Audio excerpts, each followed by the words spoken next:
Salut tout le monde, ici André Pitre. Vous savez que je rencontre des candidats qui se présentent dans les différentes municipalités. Il y a des élections municipales partout au Québec le 2 novembre prochain. Et je suis avec un candidat d'Action Montréal. Vous le connaissez, l'entraîneur Daniel Saint-Hilaire. C'est un entraîneur olympique de carrière, une très, très grande carrière. Et tu t'es joint à Action Montréal. Et toi, tu te présentes dans quel arrondissement?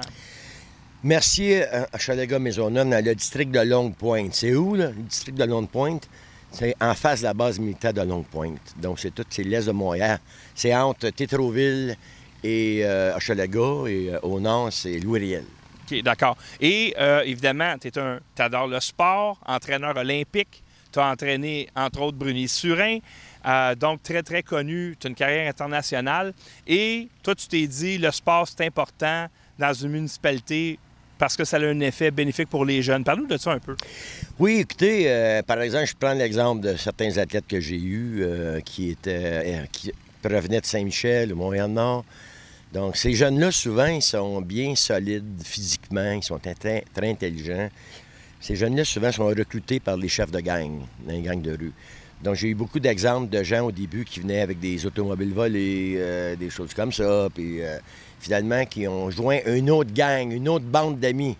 On s'est sortis justement du mode de criminalité pour faire du sport. Puis quand ils font du sport, ils ont des objectifs à court, moyen puis long terme. Puis ils rêvent souvent d'aller faire des équipes nationales ou d'aller aux Olympiques, puis tout ça. Puis ça change une vie, ça, le sport. Et donc, ça diminue beaucoup la criminalité à Montréal. Donc, un de mes objectifs, c'est de motiver les jeunes. Un coach, c'est un motivateur, c'est un influenceur. Donc, je tente d'influencer notre jeunesse à Montréal, peu importe d'où ils viennent, la couleur de la peau, leur religion, leur langue, pour faire du sport. Puis ça, c'est comme tu dis tout à l'heure, c'est dans la pré-entrevue, je pense, c'est que ça diminue justement les frais de santé. Quelqu'un qui a des habitudes de sport, de vie, de comportement, à l'entour de 8, 10, 11, 12 ans, il va continuer toute sa vie à rester actif. Donc, ça diminue, c'est des milliards de dollars qu'on sauve, justement, en tant que société. Et ça donne de l'espoir aussi, parce que qu'est-ce qui cause du désespoir dans cette ville? On est à Montréal, on est au Parc Jarry, qui a une grande histoire, mais qu'est-ce qui démoralise les gens? Eh bien, c'est la saleté, c'est les poubelles qui débordent, c'est les graffitis. Puis les gens n'ont pas d'espoir, on leur donne pas d'espoir. L'administration, Action Montréal, c'est un de leur objectif, justement, c'est de nettoyer la ville. Mais le sport, ça vient aussi dans cet ordre d'idées-là, dans le sens de donner de l'espoir à ceux qui n'en ont pas. Et nous, quand on était jeunes, on en faisait plein de sports. Et il n'y avait pas toute cette violence-là dans les rues, parce que les gens avaient de quoi faire autre que des mauvais coups. Quand on était jeunes, souvenez-vous, moi j'ai 71 ans, tu sais, on n'était jamais à la maison, on était tout le temps dehors.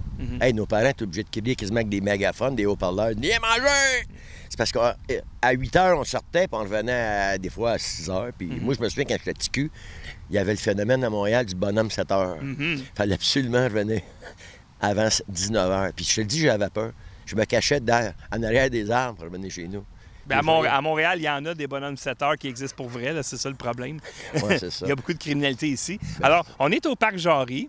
Les expos ont joué ici. D'ailleurs, tu as un blouson qui ressemble étrangement au blouson des expos. Exactement. Écoute, c'est symbolique, ça. Puis quand je le mets, tous les gens pensent que c'est un manteau des expos. Puis quand ils s'approchent, là, ils voient que c'est subtil. C'est Action Montréal. Ils disent « Hey, c'est pas les expos. » Ben non, mais c'est Action Montréal. « Hey, il est beau ton jacket! » Bien, c'est ça, tu sais. Donc, c'est un petit clin d'œil à notre histoire professionnelle d'un club que tous les Québécois aimaient, les Montréalais aimaient. Bon, c'est de valeur que c'est parti, là, mais ça fait partie de la game, tu sais. Mais c'est ça, tu sais, c'est les expos, ils nous ont fait rêver. Tu parles de rêve. Oui, absolument. Puis quand j'ai vu Bruni-Surin la première fois, il y avait 13 ans, à Claude Robillard, il y avait une compétition scolaire, puis j'avais amené mon meilleur athlète de l'époque. C'est un grand Haïtien de 6 pieds 3. Il avait un bandeau à la Karate Kid, habillé en Canada, blanc et rouge. Il flashait. Tous les jeunes, quand ils marchaient sur la piste, ils le regardaient. Puis moi, j'étais à côté. Puis c'était une manière d'attirer le regard des jeunes. Puis quand j'ai vu Bruni-Surin la première fois sur une piste, j'avais jamais vu quelqu'un bouger comme ça. Il avait 5 pieds, il mesurait 5 pieds, il avait à peu près 14 ans. Il était petit. Wow. Il avait une croissance retardée. J'ai dit, ce gars-là, j'ai jamais vu ça, c'était un... Moi, je l'appelais l'animal. Il bougeait comme un animal, comme une panthère, un cheetah. J'ai été le voir, je disais, hey, je pense que t'as le talent. Ouais, mais je joue au basket. Je m'en fous. mesure 5 pieds. Là. Fait que si c'était pas du coach Saint-Hilaire, il n'y aurait pas eu de Bruni-Surin aux Olympiques. Tu ne te rendras pas dans NBA. Ah, je vais Brown. Tu sais, OK. Et finalement, 13 ans, à chaque année, j'allais le voir. Il y avait des compétitions, puis il disait non, basket. Puis une fois, j'ai engagé 2 de mes Haïtiens pour recruter des athlètes, comme au hockey, ils ont des pisteurs. Là, je disais, hey, les gars, vous allez donner, vous voulez rester avec moi, des recruteurs. À 5 $ chaque fois, vous m'amenez un athlète qui touche le ring de basket au poignet. Je dis, OK, on en connaît. Je dis, OK. La semaine après, ils m'en amènent un. Ils ont amené le meilleur. C'était Bruni à 18 ans. My God. Puis quand je l'ai vu, ils ont dit, descends le panier, on va le tester, 5$. Je dis, j'ai pas besoin de le tester, celui-là, je le connais. Bruni a commencé. Et Bruni, comme tu dis tout à l'heure, tu as dit un mot magique, c'est les faire rêver. OK? Puis Bruni, quand j'ai parlé au début, tout début, là, tu es capable de gagner une médaille olympique.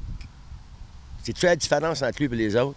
C'est que lui, il m'a cru. C'est ça. Puis parce qu'il a gagné. Il m'a cru. À Los Donc, Angeles, un entraîneur, non, il a gagné sa médaille à Atlanta en 96. Ah, oui, OK? Oui. Et il a été 2 fois champion du monde en salle, puis il a été 2 fois vice-champion du monde à l'extérieur. Puis 4 fois 100 mètres à Atlanta. Mais, tu sais, Bruni, c'est un exemple. Il y en a eu d'autres. J'ai coaché à peu près entraîné 2000 Haïtiens. Donc, quand quelqu'un parle contre un Haïtien à Montréal, là, non.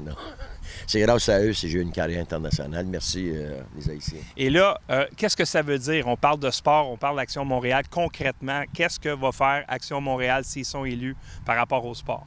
Écoute, on va influencer les jeunes en entraîneur. Et Gilbert Thibodeau, c'est notre grand chef. C'est lui le coach. Moi, je suis en dessous de lui, directement dans le sport. On est des influenceurs. Donc, on va influencer les jeunes, justement, à pratiquer le sport. Et on va construire des endroits où il n'y a pas de centre d'entraînement, on va en construire. Pas des robillards à 800 millions, 500 millions. Non, des centres de sport hybrides. Moi, je veux pas juste, par exemple, une patinoire. Patinoire, tu fais quoi? Patinage artistique, ringuette, hockey. Non, je veux des centres hybrides. Donc, je veux dire que pas des gros centres, mais des centres où tu peux jouer du basket, tu peux faire un peu de handball, des sports collectifs et des sports individuels. Ça peut être n'importe quoi, tu sais. Donc, c'est un petit peu ça, c'est faire du sport aux jeunes et construire il y a des endroits à Montréal, c'est très pauvre en installation. Parce qu'il ne faut pas oublier, quand on a eu les Jeux olympiques en 1976, notre plus gros héritage, c'est pas juste le peuple, les gens, la terre qui est venue nous voir, comme en 67. On était un peu, excusez du terme, colons. On ne connaissait pas grand-chose du reste de la planète. Mais quand il y a eu l'expo, moi, j'y allais, là. Moi, j'avais 13 ans. Oui. Donc, j'avais un passeport. Ma mère, elle m'avait acheté un passeport, puis j'ai découvert le monde. OK? Puis après ça, 76, ça a continué. Le monde est venu. Il y a même le grand champion décathlonien, l'athlète le plus performant au monde, le plus complet, Bruce Jenner, qui est venu ici, qui est devenu Kathleen Jenner. Kathleen, oui. Il y a eu aussi la reine des Jeux. Nadia Comaneci. Nadia Comaneci. Ben oui, premier 10. Écoute, on était marqués par ça, puis merci Jean Drapeau de cet héritage-là. Parce qu'avant, les années 70, on connaissait vraiment 3 sports. On jouait à 3 sports au Québec. C'était le baseball, le hockey et le football. C'était ça. Mais après ça, là, à cette heure, tu vas à billard, puis partout, il y a à peu près une centaine de sports qui est joué. Donc, tu y vas selon ton gabarit, puis tes habiletés désir, tes habiletés. Tu sais, le petit gros, il va peut-être faire du marteau. Ouais. Puis la grand mec, il va peut-être faire du basket ou du saut hauteur, je sais pas. Mais les sports, en ce moment, il y en a pour tous les gabarits. Il y en a des petits mecs qui font des marathons, eux autres. Tu sais. Mais il y en a pour tout le monde. Tu sais. Donc, c'est ça qui est le fun. Puis, si on regarde ici, on est au Parc Jory. Ça a commencé un peu ici. C'est qu'ici, à ma gauche, là-bas, il y avait une piste d'athlétisme en garnotte. OK? Wow. Ça s'appelait le Parc Jory. C'était encore Parc Jory. Et Jean Drapeau avait eu l'idée d'organiser des Olympiades. Ça veut dire que dans tous les parcs de Montréal, il y avait des petites qualifications, là. Puis là, quand tu gagnais, il disait, bon, mais dans 2 jours ou le lendemain, c'était organisé un peu so-so, là. Il dit, demain, tu amènes ton lunch, puis on s'en va au Parc Jory. Puis il y avait des autobus de la ville qui venaient nous chercher. Hey, c'était la première fois qu'on sortait du parc. Notre rêve, c'était de sortir du parc pour aller voir d'autres choses. OK? Puis on est venu ici, j'avais comme 8 ans, j'ai rien compris. J'ai fait le relais 4 fois 100. Quand le bâton m'est arrivé, il n'y a pas de coaching là, dans le parc. J'ai reçu le bâton, le gars disait, hey, faut que tu cours. Faut que je cours, ouais, tu le donnes à l'autre. OK? Il n'y avait pas eu d'ordre. OK, ils vous ont pas expliqué comment ça marchait avant. Non, il y avait plein de jeunes. Toi, tu fais le Il y avait relais. du fun. Tu fais le relais. Moi, quand j'étais jeune, là, les kids, on disait, hey, on va-tu au parc? Jouer au baseball? Puis il y avait un backstop, il y avait un terrain de baseball avec des buts, avec tout. Puis on amenait nos bâtons, nos gants, les balles. Puis on jouait au baseball toute la journée, puis il n'y a personne pour venir nous écœurer. Il n'y avait pas de police pour venir nous dire « t'as pas le droit d'être là ». Il n'y a pas personne qui venait dire « t'as pas le droit d'être là ». Faut ramener les ruelles à Montréal, c'était des centres sportifs. Il faut ramener cette culture-là, non? Ben oui, c'est sûr. Hey, les ruelles, on jouait à plein de jeux. On jouait au drapeau, on jouait au hockey, on jouait au baseball, on a pété des vitres. Mais tu sais, ben, c'était comme ça, tu sais, on jouait dehors. Il faut que les gens reprennent le goût de jouer à l'extérieur. Et pour ça, il faut leur donner un environnement qui est propre, qui est sécuritaire, qui est sain. Et cesser d'obséder avec des pistes cyclables et des pots de fleurs en béton, puis commencer à penser aux jeunes un peu, pas juste à vous autres, les idéologues, qui vous débordez votre mandat amplement avec vos idées d'environnement, puis tout ça, de pistes cyclables, puis le C40. C'est pas votre job. C'est pas ça votre job, les élus municipaux. Bon, mais je vais revenir au Parc Jory. Ici, quand je suis venu débarquer l'autobus, c'était des drapeaux partout. Et il y avait une coupole avec une flamme. C'était le gaz métropolitain qui commanditait ça. On était là, puis on était en tour de piste. Puis là, il y a eu un porteur de flambeau qui est arrivé. Il y avait des ballons partout. Il y avait de la couleur. J'avais 8 ans. Après ça, je suis revenu à 14 ans, j'ai gagné 3 médailles. 1500 mètres, 10... Puis ça en hauteur. Puis je suis devenu après ça, surtout en hauteur. Puis c'est ça, je te dis, ça a commencé là. Puis comment ça a commencé, le goût d'amener du sport à Montréal et au Québec? Jean Drapeau, il avait été à Lausanne avant 67, des années 64, 63. Il voulait aller chercher l'exposition internationale de Montréal. OK? Et il arrive à une place, à la Maison olympique. C'était la même place, le siège social pour les expositions. Là, il y avait eu 1 heure à perdre. Donc, si tu acheté un billet pour visiter le musée olympique, il a fait le musée olympique. En sortant du musée olympique, il a pas dit hostile, ça c'est moi. Il dit « tabarouette! » Il dit « Je veux les Jeux olympiques! » Tabarouette, il l'a eu. Jean Drapeau, il nous a ouvert ça. Puis merci Jean Drapeau. Grâce à lui, on s'est ouvert sur le monde est venu. Puis après ça, on a eu en 69 les expos de Montréal, et ainsi de suite. Donc, Jean Drapeau, merci. Puis ça a créé justement une race de gens qui ont voulu sortir du parc. En fait, et rappelle-toi, en 1976, il y a un grand personnage historique qui a dit les Québécois, c'est quelque chose comme un grand peuple. Oui, exactement. Peut-être qu'il faudrait se rappeler de ça, parce que là, présentement, on ne peut plus dire ça. J'ai fait un post hier sur ça. Il dit bientôt, si ça continue, on ne pourra pas être un grand peuple. Il va falloir que les gens se réveillent. Il va falloir que les gens apprennent qu'il faut décider par nous-mêmes. Pas juste être un pays séparé, mais il faut que les gens, les citoyens, décident par eux-mêmes. Qu'ils s'impliquent, puis qu'arrêtez de laisser des idéologues prendre la place dans vos municipalités, puis dans tous les paliers de gouvernement, puis tout ce qui est fonctionnaire, puis là, vous ne décidez plus de rien. Ma dernière question. C'est impossible présentement de parler à un élu à Montréal. C'est bien, bien difficile. Tu t'en vas au salon des élus dans certains arrondissements, ils ne sont pas là. Tu veux parler à la responsable qui s'occupe des communications, envoie-moi un email. Une administration Action Montréal, est-ce qu'on peut s'attendre à plus de transparence puis plus de proximité? Moi, je viens je viens d'un monde où l'échange est important, le dialogue est important. Puis je crois beaucoup, par exemple, au référendum d'initiative populaire. Okay, je crois que Coderre n'aime pas, là? Personnellement. Les élus n'aiment pas ça.